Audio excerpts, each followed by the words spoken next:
Okay, अगर मैं बात करूं यहाँ पे रूरल डेवलपमेंट में तो जो इसमें सबसे इम्पोर्टेंट चीज़ है वो ये है कि लिंगरिंग चैलेंजेस, यानी रूरल डेवलपमेंट के वो कौन कौन से चैलेंजेस हैं जो बहुत लंबे टाइम से आ रहे हैं। उसमें फाइनेंशियल चैलेंजेस एक बहुत बड़ा चैलेंजेस है, जो बहुत टाइम से चला आ रहा है। और साथ ही साथ अगर रूरल इलाकों की बात करें तो वहाँ एग्रीकल्चरल प्रोडक्शन है, जहाँ पे मार्केटिंग का एक बहुत बड़ा इशू है कि जो भी प्रोडक्शन हो रहा है उस प्रोडक्शन को फाइनली कैसे मार्केट किया जाए, कैसे प्रॉपर जहाँ तक पहुँचाया जाए। इसी में एक डिस्कशन है ऑर्गेनिक फार्मिंग, जो कि एक कन्वेंशनल नए तरीके की आप फार्मिंग कह सकते हो, जिसमें पेस्टिसाइड्स या फिर केमिकल फ्री फार्मिंग आप कह सकते हो कि वो फार्मिंग है। उसके बाद अगर हम एम्प्लॉयमेंट की बात करें तो एम्प्लॉयमेंट के डिस्कशन में जैसे आज के टाइम में क्वेश्चन पूछ सकता है, लेट्स सपोज कि इंडिया में राइजिंग अनएम्प्लॉयमेंट है, इस इशू को कैसे रिजॉल्व किया जाए।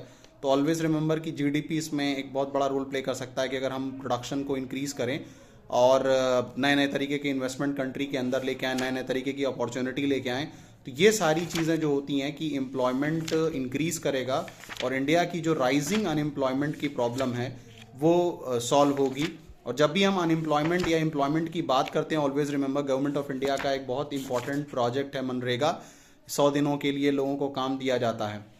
इन्वायरमेंट या सस्टेनेबल डेवलपमेंट, ये जो नेक्स्ट चैप्टर है, इस पे अगर हम बात करें तो ये एक इम्पॉर्टेंट इस लिहाज से है कि आज के टाइम में अगर हम देखते हैं कि बड़े पैमाने पे एक इन्वायरमेंटल क्राइसिस है, बड़े पैमाने पे इन्वायरमेंटल इश्यूज हैं और ग्लोबल वार्मिंग वगैरह की वजह से हम देख रहे हैं कि बहुत ज़्यादा एटमॉस्फेरिक चीज़ें चेंज हो रही है। और आपको यहाँ पे एक बात बता दूँ कि इन्वायरमेंट और इकोनॉमी का काफ़ी आपस में लेना देना होता है। यानी इन्वायरमेंट, अगर इन्वायरमेंटल चेंजेस बहुत ज़्यादा हैं तो उसका डायरेक्ट जो इम्पैक्ट पड़ता है वो इकोनॉमी के ऊपर पड़ता है। यानी जितना ज़्यादा इन्वायरमेंट ख़राब होगा उतना ज़्यादा हम देखेंगे कि इकोनॉमिक एक्टिविटीज़ जो होती हैं वो हैम्पर हो जाती हैं, टूरिज़्म इफेक्ट होता है, प्रोडक्शन पे बहुत ज़्यादा इसका इफेक्ट पड़ता है।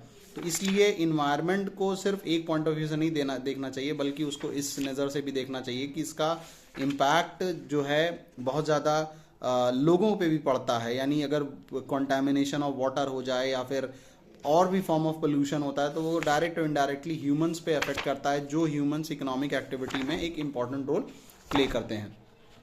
उसके बाद इसमें जो लास्ट चैप्टर है comparative economic development of India, Pakistan और चाइना, इस पर्टिकुलर चाइना चैप्टर में कुछ चीज़ें हैं जो इम्पोर्टेंट है, जैसे हमको याद रखना है कि ग्रेट लीप फॉरवर्ड क्या था। ये चाइना में एक मूवमेंट चलाया गया था प्रोडक्शन को इंक्रीज़ करने के लिए।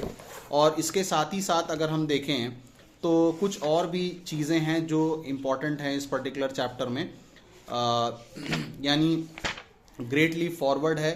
उसके अलावा अगर हम इसी पे बात करें तो ये 1958 में ये एक सिस्टम लॉन्च किया गया था, कलेक्टिवाइज सिस्टम ऑफ एग्रीकल्चर, जो कम्यून सिस्टम कहा जाता है, चाइना में लाया गया था 1958 में। वन चाइल्ड पॉलिसी चाइना ने अपने यहाँ 1900 आई थिंक 76 या 78 के दौरान इसको इम्प्लीमेंट किया था और 1979 में किया था। और 1978 के दौरान उन्होंने अपनी इकोनॉमी को ओपन किया था, इंडिया ने 1991 में किया था और पाकिस्तान ने 1988 में किया था। तो ये कुछ छोटी छोटी चीज़ें हैं जो हमको याद रखना है डेट के पॉइंट ऑफ व्यू से भी। तो ये एक छोटा सा लेक्चर मैंने आपके सामने प्रोड्यूस किया ताकि आप कल जो अपना पेपर देने वाले हो वो बहुत ही अच्छी तरीके से उस पेपर को आप अटेम्प्ट कर लो।